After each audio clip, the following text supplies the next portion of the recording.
y la doctora Mirna Crespo, rectora de la Universidad Latina de Panamá actualmente, pero también fungió como ex viceministra de Educación. Por tanto, pues tiene mucho que aportar a esta conversación con relación al tema de educación.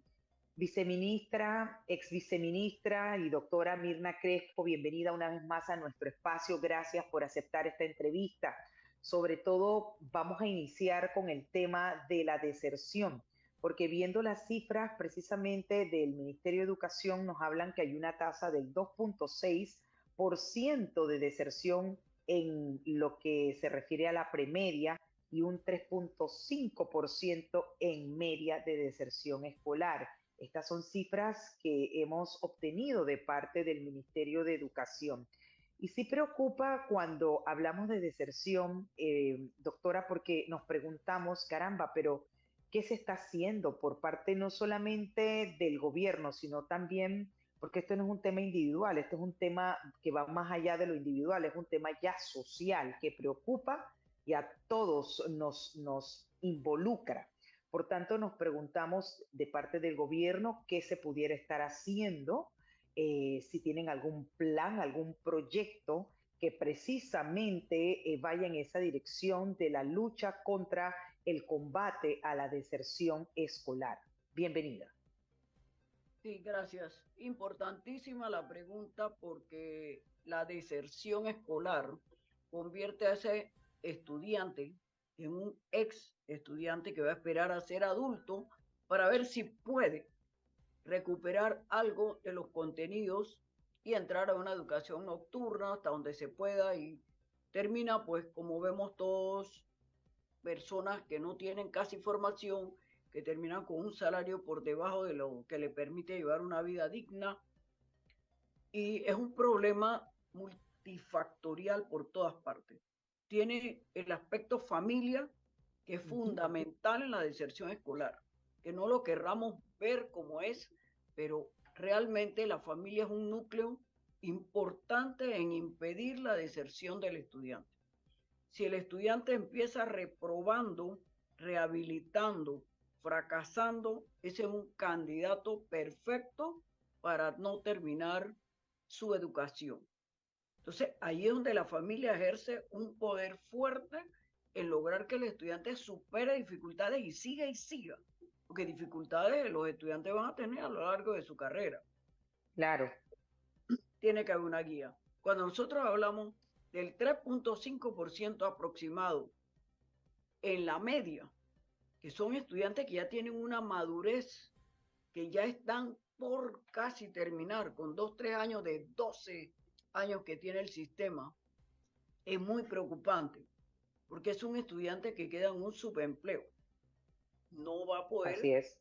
tirar por el momento a mejores logros, ¿no?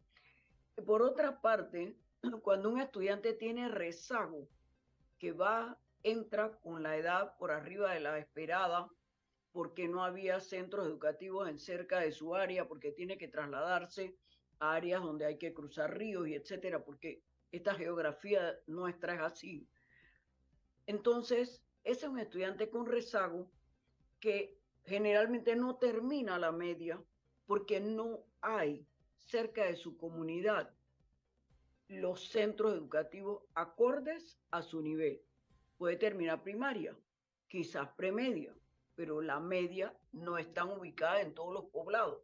Entonces, una persona de bajos recursos que tiene que movilizarse y que en un momento dado prefiere un trabajito como muchacho que es, limpiando, cargando, lo que sea, y por ende tampoco termina la media. Así es que el rezago es otro elemento. La familia es un elemento fundamental y las actitudes que tienen nuestros estudiantes cuando usted ve estudiantes, muchachos en la calle limpiando vidrios, Uh -huh. vendiendo cualquier cosa, son estudiantes que no terminaron el sistema.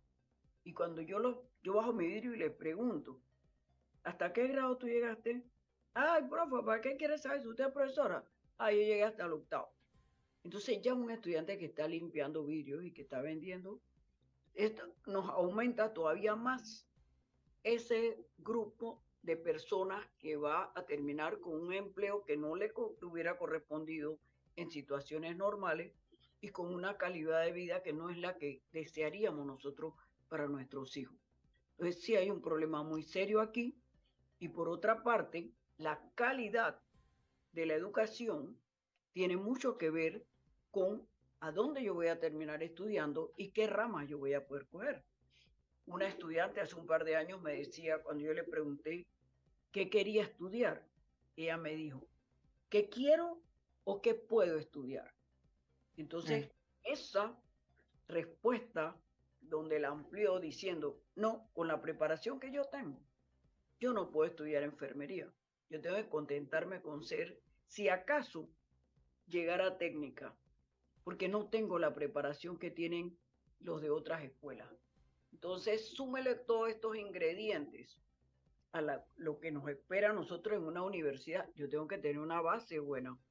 Si no, termino retirándome también de la universidad. Logré llegar a la media, pero entonces no puedo seguir adelante en la parte académica o técnica, porque no necesariamente tengo que irme por el título universitario, pero irme por un título técnico, pero también requiero base. Entonces, estos son parte de los muchísimos problemas que enfrenta un estudiante. Y otro problema, las dos áreas con mayores fracasos tradicionalmente han sido español y matemáticas. Entonces, hay un problema allí del enfoque que yo le debo dar a estas dos áreas que tradicionalmente hemos tratado de reforzarlas con cursos gratuitos, con todo tipo de ayudas, pero si a usted le cuesta leer y escribir desde el punto de vista analítico, pues yo puedo leer silábicamente, pero no estoy comprendiendo bien lo que leo, entonces ese problema se va traduciendo poco a poco en mi desarrollo y en la selección de lo que yo quiero estudiar. Y usted ve estudiante que dice, ah, no, no, yo matemática no, eso qué va, eso está muy difícil, pero es la Mm. forma de explicar del docente, es elemento. Si yo tengo un buen docente al frente, yo soy de matemática, y nosotros tenemos que preocuparnos por cómo enseñamos, con qué estrategia le enseñamos al estudiante de hoy, que tiene 1000 distractores. Bueno, voy a darle, Exacto. porque si no, no la dejo.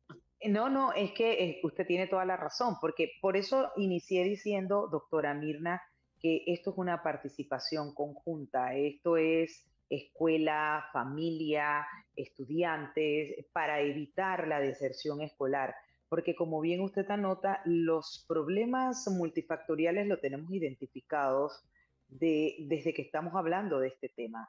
Si hay un componente importante en materia de lo económico en el hogar, pero eso va de la mano también con que ese padre tenga la fuerza de hacer lo imposible por mantener a ese muchacho en el colegio. Porque si quieres realmente avanzar, desarrollarte, salir de ese círculo de pobreza, la educación es el arma poderosa. Entonces esto lo venimos repitiendo muchas veces, sobre todo lo que venimos de abajo, que hemos entendido que la educación es lo que nos ha permitido llegar hasta donde estamos. Entonces, si eso es así, es lo que yo siempre me pregunto, ¿qué parte no está funcionando en la ecuación?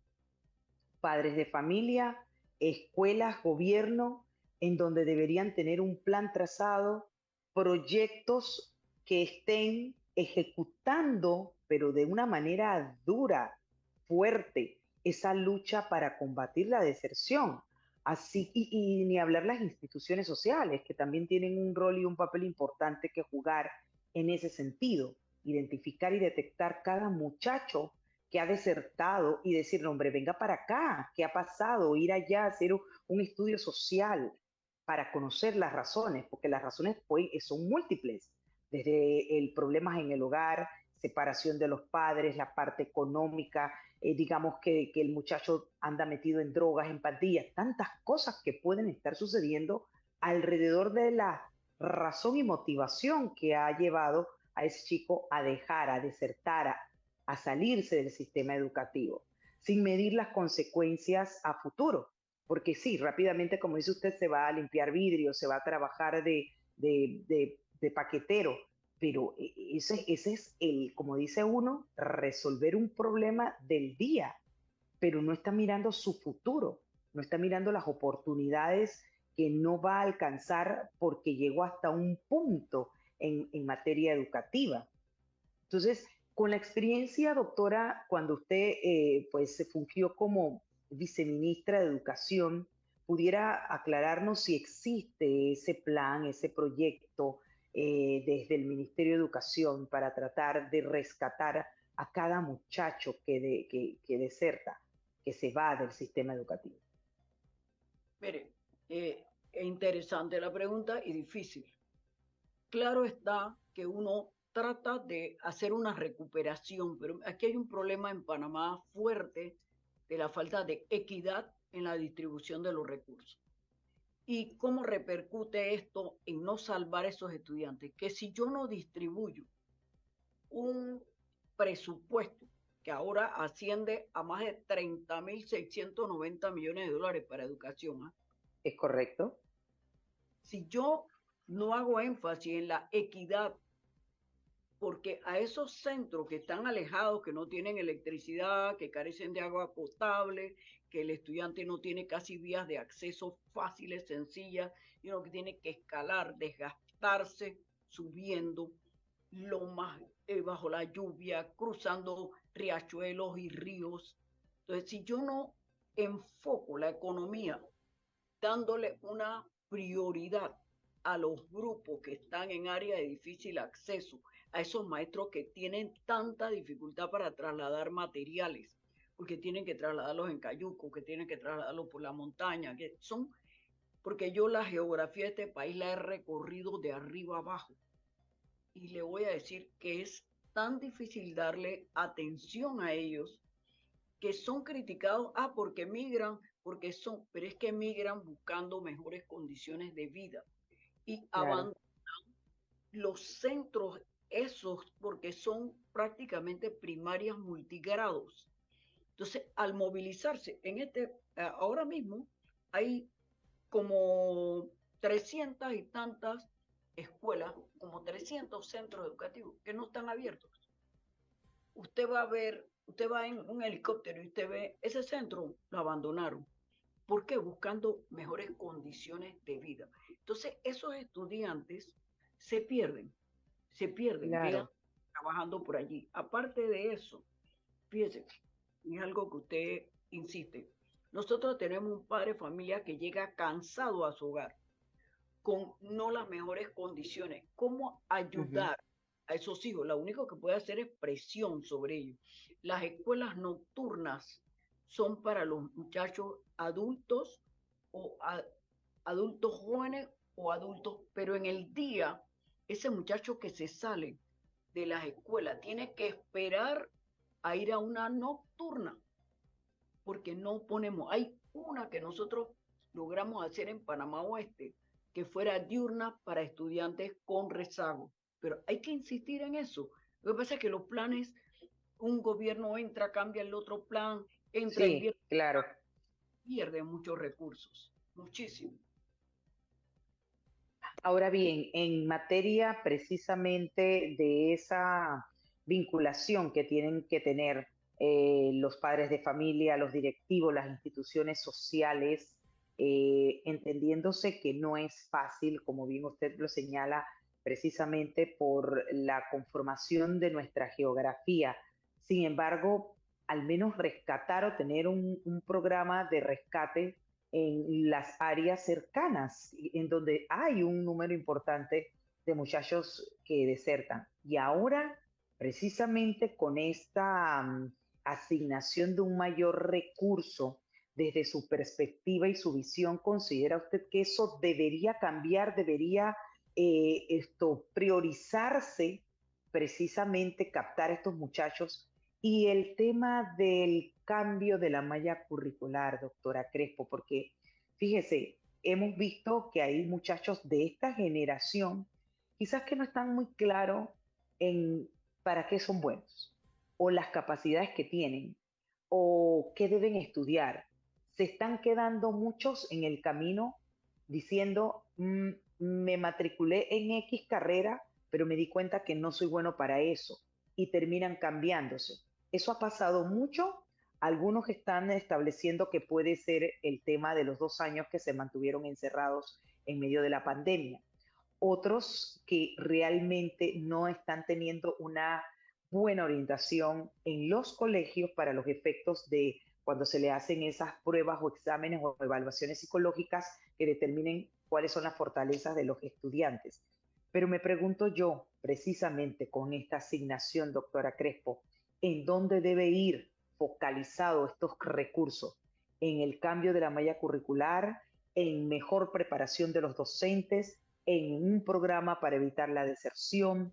¿En tener una mayor equidad? Como bien dice usted, porque no la hay, no existe, todavía tenemos esas escuelas multigrado, escuelas rancho, etcétera. ¿Cómo debe ser distribuida esta mayor partida y asignación para la educación? Bueno, mire, primero que ya está distribuido el presupuesto de la nación que ha sido tan discutido. Yo tengo mi propia visión de que la distribución no la hallo equilibrada. Por ejemplo, yo veo que si nosotros tenemos comarcas con tantos problemas, nosotros vemos que a Boca del Toro, provincia de Boca del Toro, se le han asignado 42 millones de dólares para 61 escuelas. Cuando hablamos de millones de dólares para mantenimiento, nosotros en este país tenemos casi 5.000 centros educativos con todo tipo de problemas. Mientras más adentro, más dificultades hay. Y que Claro. las embajadas ayudan, el Club de Leones, los Mm. Rotarios, etcétera, siempre dan su mano para ayudar, pero no es lo mismo, porque son ayudas dentro de las posibilidades de estas asociaciones, ¿no? Pero nosotros tenemos un presupuesto, vamos a decir, el ITSE, que es un instituto Sí. superior, excelente, pero tiene una asignación de 65 millones de dólares. Entonces, cuando nosotros vemos esto, que no fabuloso en el sentido de que hay una mirada hacia el futuro, etcétera, pero nosotros tenemos que también enfocarnos a la gente que necesita salir de esa pobreza de la que muchos de nosotros, como usted bien dice, Edna, nosotros venimos de, vaya, de que es pasar mucho trabajo. Entonces, Ujú. nosotros no podemos seguir estableciendo a los que cierran calle, bueno, coge.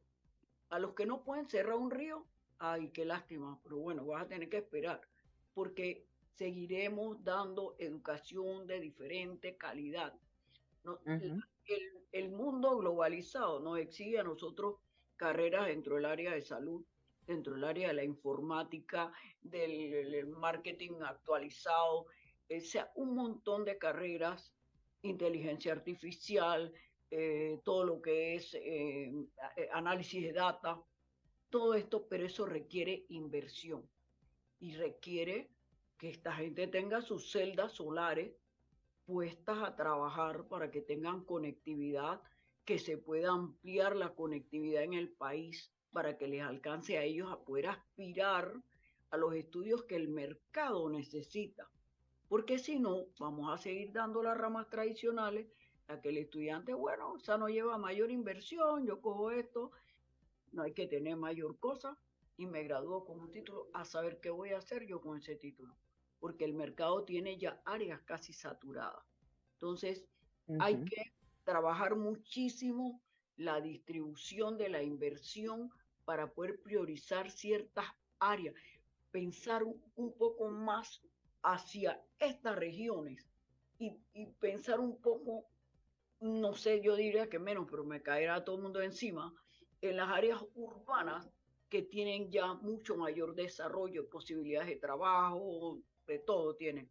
Entonces, para poder que nosotros levantemos este país, no nos pasemos diciendo que en las pruebas internacionales las áreas comarcales salieron pésimas, las áreas no van a seguir saliendo así porque no hay priorización en la inversión, hay que establecer prioridades. La malla curricular usted la puede cambiar, pero para cambiarla y actualizarla, que se hace siempre, ¿eh? Siempre los periodos de gobierno trabajan adecuando las mallas curriculares de la carrera, pero usted tiene que dotarles equipo, porque Sí. usted hace un desarrollo acá, pero no les da equipo, y entonces usted llega por allá y ve una cuestión de cartón así donde ponen los puntitos de la computadora y empiezan NH, no sé qué. Eso no. Cuando usted viene aquí, viene otra realidad. Entonces, Sí. prioricemos para poder hablar de educación. Prioricemos y analicemos quién necesita qué, cómo y dónde para poder trabajar de lleno con esa gente. Y hablando precisamente de esas carreras de más demandas en la educación superior, doctora Crespo, y ese mejoramiento que debe trabajarse como estrategia curricular, me gustaría que nos contara precisamente cuáles son esas carreras que de cara al 2024, supongo yo, siempre la universidad me imagino que se sienta a analizar qué carreras nuevas, hacia dónde va la tendencia y cómo ofrecerle a esa pues demanda de estudiantes carreras que estén actualizadas. Pero su respuesta después del cambio. Son las 3:31, vámonos a un cambio y al volver venimos con la respuesta de la doctora Mirna Crespo, rectora de la Universidad Latina de Panamá. Usted no le cambie, ya volvemos.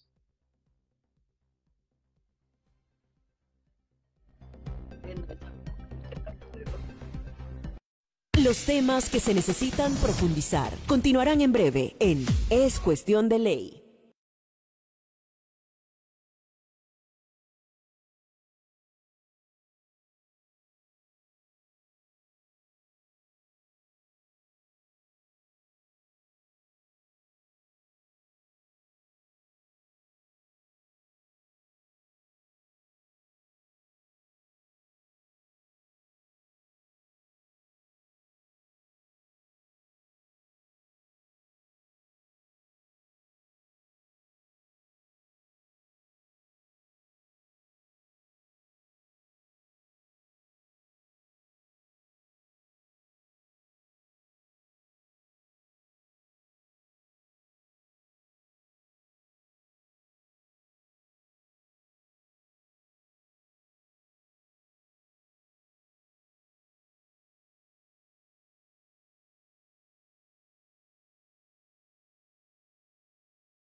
Gracias por continuar con nosotros. Estamos conversando con la doctora Mirna de Crespo, rectora de la Universidad Latina de Panamá y ex viceministra de Educación.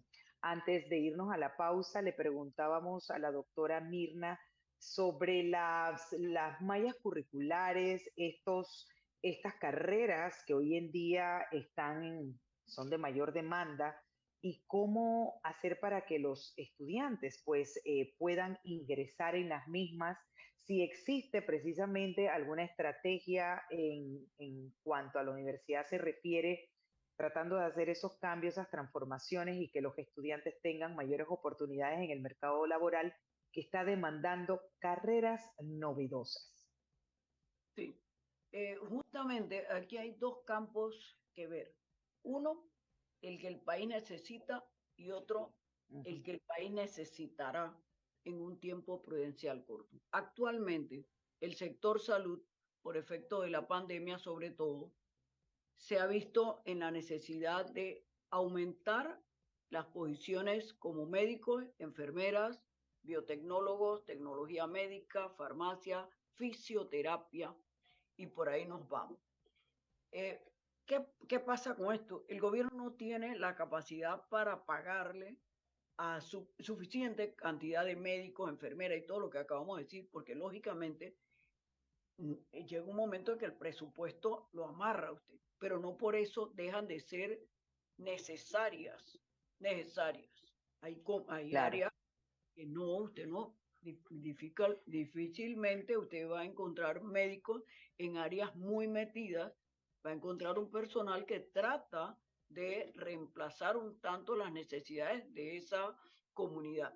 Esas son las que necesita, pero están las que va a necesitar porque ya están introduciendo aquí carros con motores eléctricos, circuitos muy especializados, las telecomunicaciones han aumentado, etcétera. Entonces, ese es el área donde se está moviendo toda la industria y se está moviendo la educación de muchos países, que todo el área relacionado con sistemas.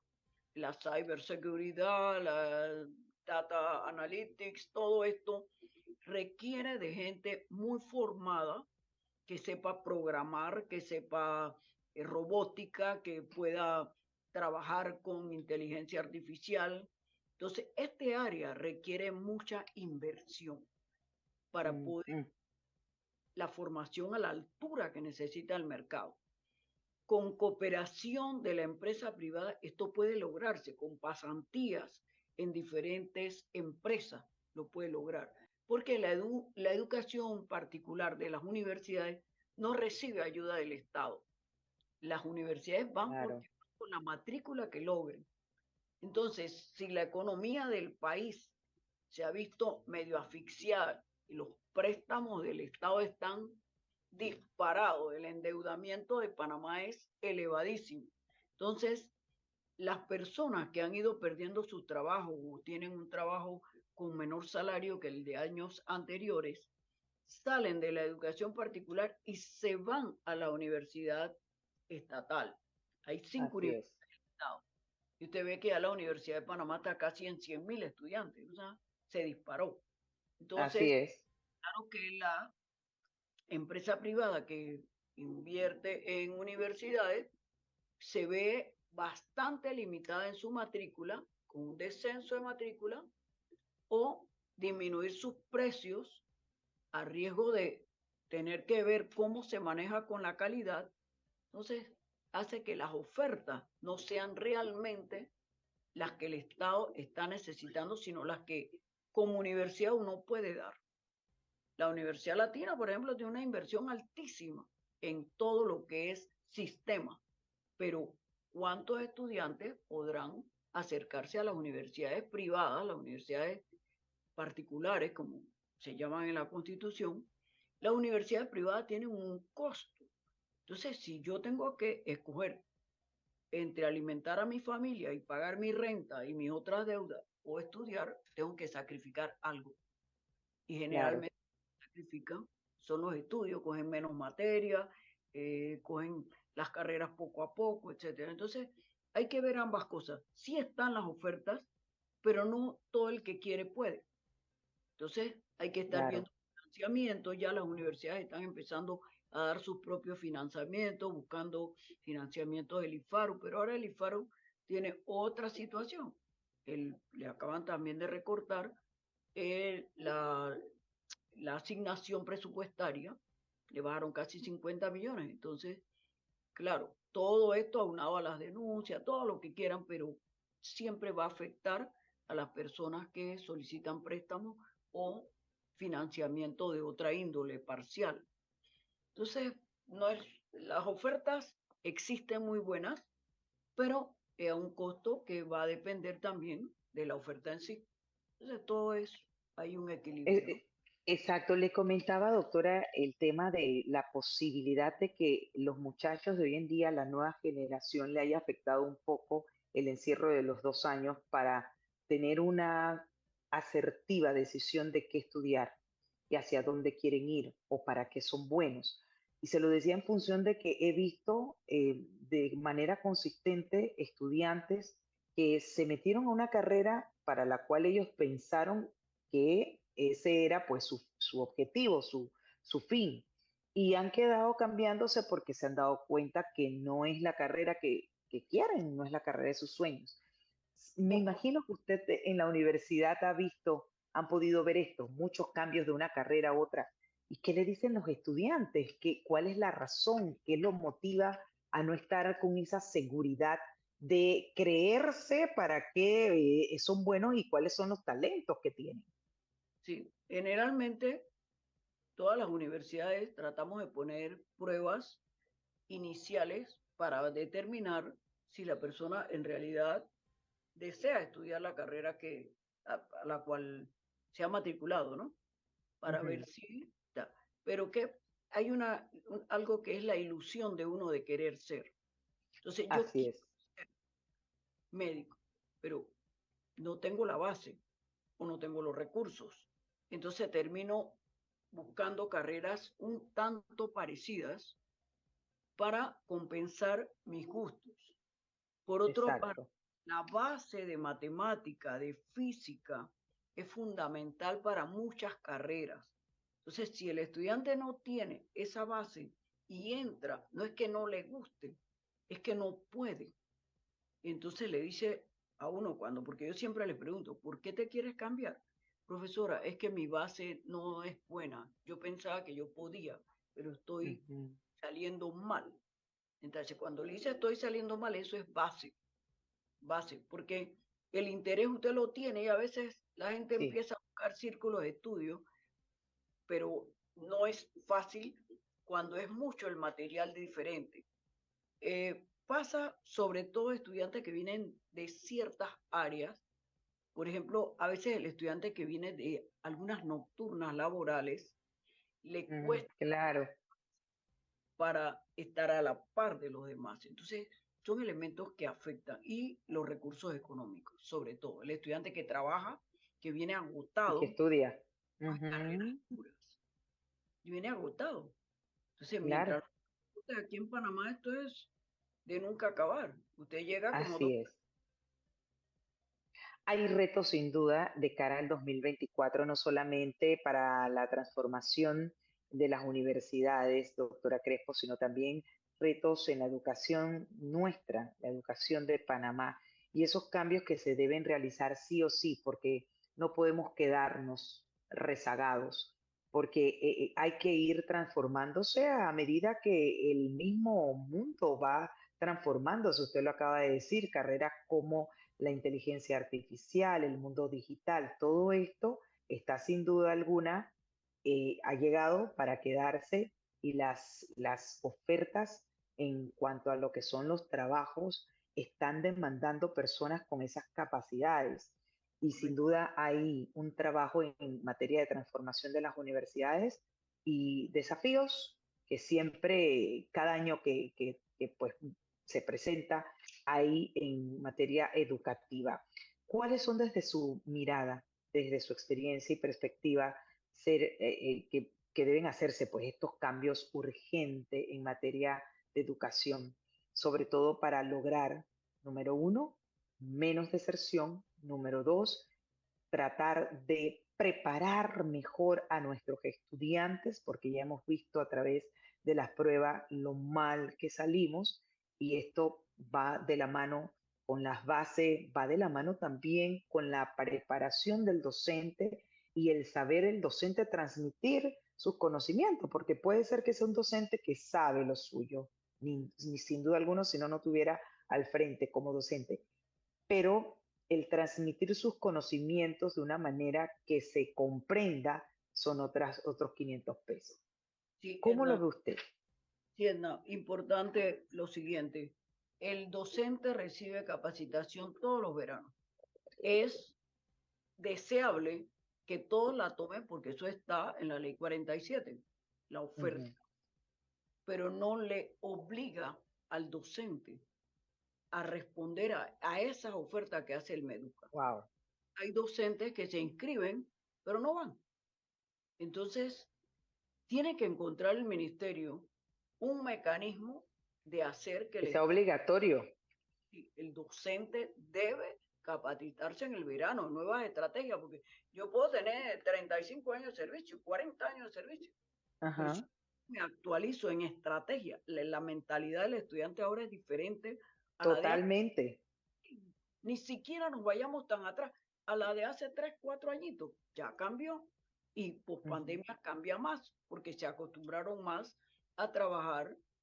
Con redes sociales, con Claro, redes sociales. si el docente no toma las actualizaciones realmente importantes, son para él, porque hay muchas, hay en matemática, en redacción de documentos, en de todo. Aprovechar esas posibilidades de estudio. Se dan 40 horas, 20 presenciales, 20 no presenciales, pero muchos docentes no se van a la capacitación. Eso por una parte. Por otra parte, yo insisto que primero y segundo grado deben tener un mismo maestro y que el estudiante no repita, que el niño no repita, porque son ciclos diferentes de aprendizaje. Yo puedo aprender más despacio que usted, pero si a mí durante 2 años me llevan a la lectoescritura y a la misma par que usted va adelante, pero yo voy más despacio, pero al final ya yo he tenido los conceptos básicos de lectura. No me fracasaron en primer grado, porque cuando un niño fracasa en primer grado, es un niño frustrado, sus compañeritos van por Claro. ahí y él va por acá. Entonces, mirar un poco la primaria con una especie de puente, primero y segundo grado, no deserción y no repitencia.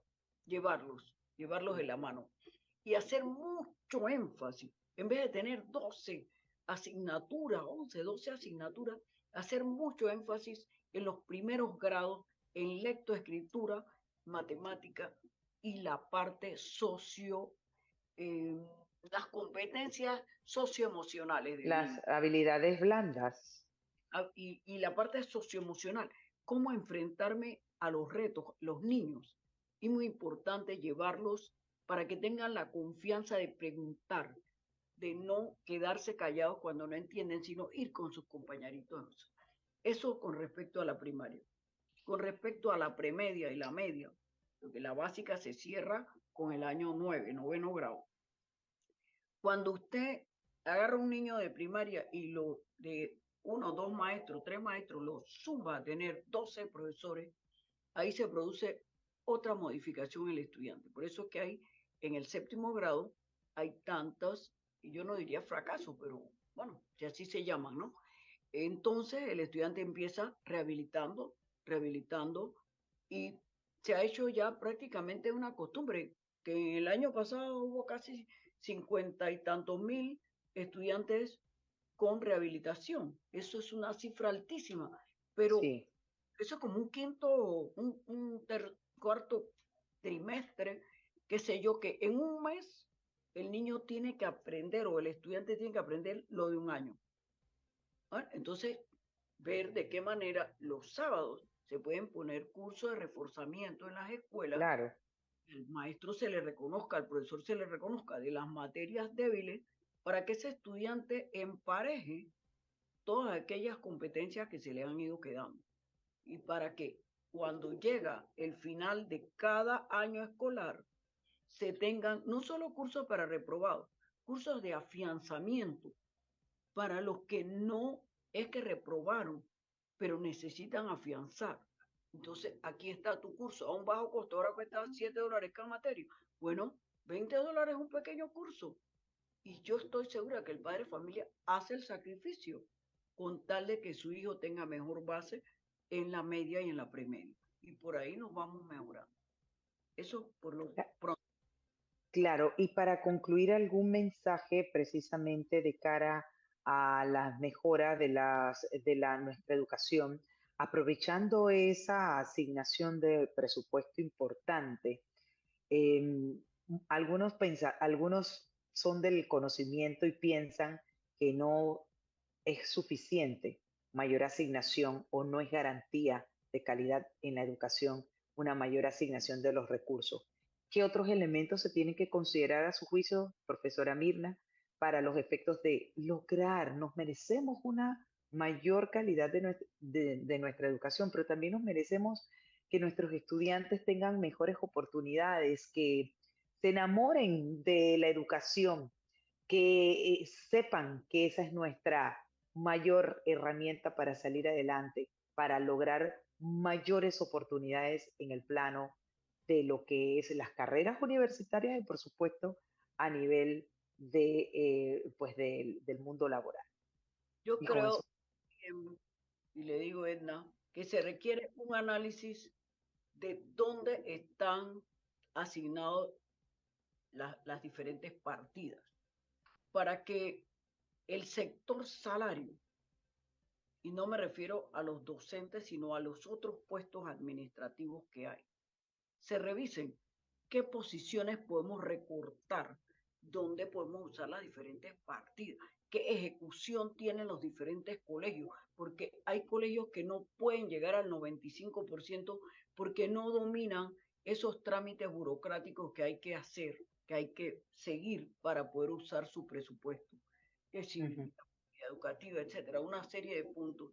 Entonces, bueno, nuevamente capacito a esos directores, subdirectores y comunidad educativa a que manejen el uso de los recursos que les son asignados para que cuando llegue el mes de diciembre, ese presupuesto se haya usado arriba del 90%, porque esos claro, recursos, entonces, son diferentes asignaciones que yo creo que el presupuesto es muy complejo. El mantenimiento debe ser fundamental, pero no hacerlo en mitad de año escolar, sino ver de qué manera se maneja para que saliendo ellos la primera, segunda semana de diciembre, que nada más están en exámenes, empezar la reparación y agarrar el verano por la punta reparando centros educativos. Y por ahí nos vamos, y que los padres de familia cooperen y ayuden en diferentes formas. claro.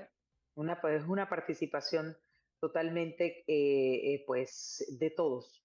El tema de los padres de familia, la sociedad, el estudiante, las instituciones que tienen que ver con los temas sociales, sin duda alguna. Doctora Mirna de Crespo, como siempre, para nosotros es un gusto tenerla aquí. Gracias por su valioso tiempo, sus anotaciones, su experiencia, que pues nos ayuda a entender de manera amplia cómo está hoy día la educación y lo que quizás sin tanto planeamiento se puede hacer para mejorar y para rescatar a nuestros muchachos que han desertado del el sector educativo. Un poco más de voluntad quizás y contar con un plan, con un programa para captarlos. Ojalá que eso se logre en el 2024. Así sea. Bienvenida siempre Gracias, Edna. y Hasta luego. feliz año. Un abrazo a la distancia. Así. 3:53 avanzamos con nuestra agenda porque ya está en esta sala virtual don Augusto Reyes Jiménez, productor de Tierras Altas. Don Augusto, buena tarde, feliz año para usted también.